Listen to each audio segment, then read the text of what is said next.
Welcome to the Temple of Mario Party, my child. You can join our meditation practice right now. We've been looking for a fourth— Huh? You don't understand how playing Mario Party would make you enlightened? Did you, not receive the packet we sent? Never mind, it's fine. I'll just explain it. On the surface, Mario Party seems to be merely a party game.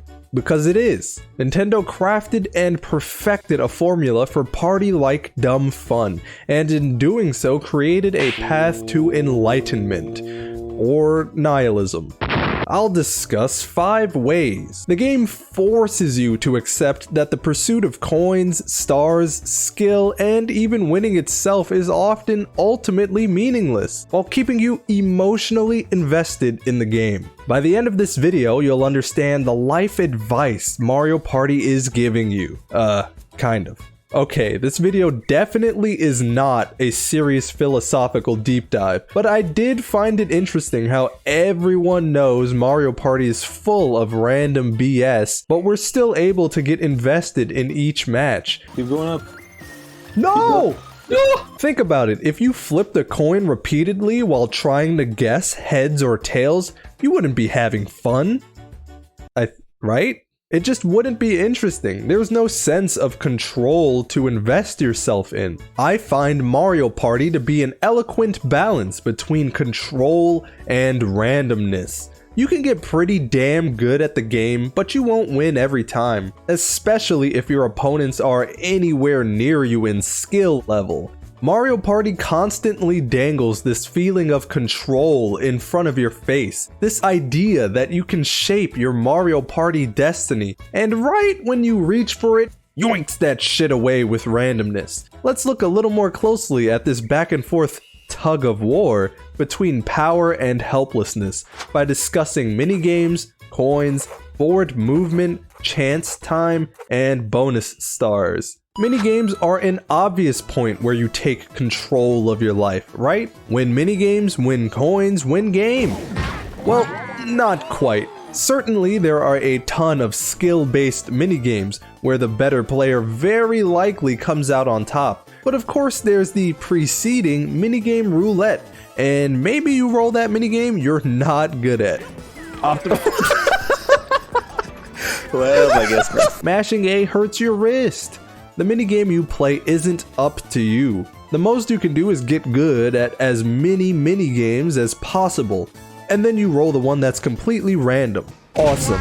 And this is all assuming it's a free-for-all minigame. If it's 2v2, maybe you get paired with your 5-year-old cousin who's drooling on the controller. You're gonna have to wipe that off later.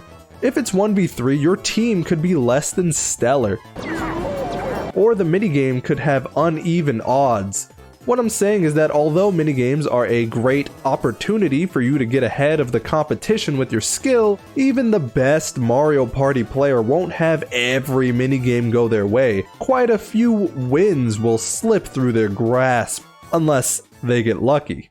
Coins are your main form of power. They open up options for you. Using your coins to buy items and steal stars has an obviously massive impact on the course of the game. Get around the board the way you want, and step on the head of others as you climb up the corporate ladder. You might not be able to win straight up with only coins, you still need stars after all, but it's a good start. This is how you mold your destiny. Just need some cash is all. Nice life lesson from Nintendo. Money doesn't exactly come easy though. You can earn coins through minigames which, as we previously discussed, you exert a decent amount of control over, but there is that ever-present element of randomness. You also make money over time with blue and lucky spaces pretty slowly, so spending your savings is a heavy decision. Who knows how long it'll take you to make that money back? You trade your coins for stars, meaning you sacrifice some of your power on the board for a better shot at winning in the end. After all the money in the world is worth nothing at the end of the game without the stars to back it up. There's also a ton of ways to randomly lose coins. Red space? That sucks. Now play this 1v3 minigame to catch up. Yeah. Or fall even further behind in the economy if you lose. Chance time? You should be thankful you only lost coins, peasant. Bank? Koopa really needs that money from you. I don't know what to say. Koopa is sorry about it though. It hurts Koopa more emotionally than it hurts you physically. And emotionally. Bowser Revolution, which evens out the coins between all the players regardless of who landed on the Bowser space in the first place? Yeah, that shit will change your entire political affiliation depending on if it benefits you or not. My point is, coins are probably the biggest way you can influence the outcome of the game, but there are plenty of ways Mario Party can kick you in the cranium and throw your hard-earned coins to the wind. Too bad about all that money you lost. Now you know how Norman Osborn felt. You know how much I sacrificed? Getting around the board is determined by a roll of the dice. Roll low and, well, good luck getting anything done without moving. Even if you roll high, land on the wrong space and you'll sink directly into the depths of despair, be it literally or figuratively. However, it's not all random. Branching paths allow you to be tactical about the way you want to go. Do you think you can make it to the star in time, or do you just go to the shop? What space will you land on if you go this way as opposed to that way? Items and board interactions help you navigate the map the way you want to. Sure, movement is built on a foundation of randomness with the dice roll, but there's plenty of reason to think and pay attention during your turns. Did you just trap Armando on the island? Chance time is where large amounts of stars and coins can swap hands. Matches can be won or lost here. Dreams live and die here. You can go from first to last in a heartbeat and vice versa. You can influence this. Maybe, I think. I mean, the first block definitely seems slow enough to where you can time your jump and choose a participant or item to be traded, but then it speeds up, and now you're standing there for 30 seconds straight, holding up the match because you're trying to find the rhythm of the block switching. And then it speeds up again, and screw it, just press A. Maybe there's a demigod out there that can completely control chance time with insanely good timing, but that definitely isn't me, nor is it most people. Trying to control the final block of chance time is the peak of human arrogance. It's like Toad lets you in backstage to see all the levers and pulleys that control the course of the match and allows you to pull one. So yes, you can influence this total wild card of an event in some way, but don't get cocky, kiddo. Bonus stars, which are awarded after the game ends, are random game changers. They have the same power as a chance time. One star can make a massive difference, let alone two. It's all to the bonus stars now. It literally doesn't matter again. It really feels like Toad just chooses the bonus stars based on who he wants to win. He has the end game stats and then figures out how to make certain players win. Hey Donkey Kong, if I let you win this, will you make another game? It's been a while since Tropical Freeze. Event star. Wonder who gets this one? I mean, you can try to position yourself to earn certain bonus stars based on how you play. Perhaps the coin or minigame or shopping or movement stars will show up, which you can work toward winning during the game.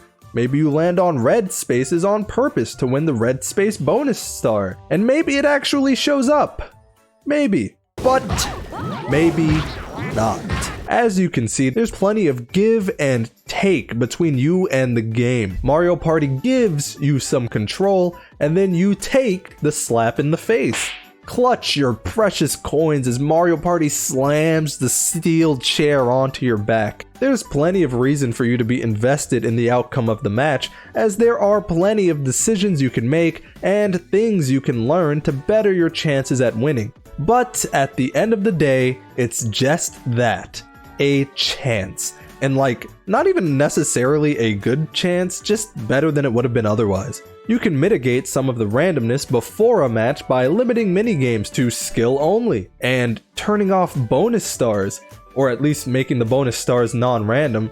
But come on, everybody loves gambling. If that weren't true, then why would there be so many loot boxes in gacha games? Mario Party teaches you, sure, try your best and do what you can, but sometimes it doesn't matter. Like, not even that your best wasn't good enough.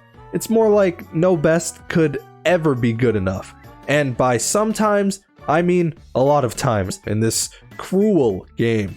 But still try though. Maybe it'll make the difference you need. You can't be sure. What you can be sure of is the exhilarating experience you're sharing with your family or friends. Wait, that's an empty one. Wait, that's the empty one. That's should stop. It's the empty one. Or strangers on the internet. Or CPU. And this is a nice mindset to have for real life. You only have control of your actions, not your results. Focus on what you can do, not what you may or may not get in return. Process rather than rewards. That is enlightenment, I think. Coins, stars, even winning since it can be undeserved, that's all of nebulous value. They don't matter. Even if the game is designed to make you cling to those desires by giving you some amount of control, you're never totally in control. What really matters is the time spent with others, the party. You do your best, accept the results, enjoy the game. There's nothing to get mad about. So next time you play Mario Party, just remember that. Oh, you fuck! Hello, it's Chico. Leave a like on the video for more of my stuff like this to be recommended to you and others like you. Check out my channel and maybe subscribe for more similar videos. Thanks for hanging out.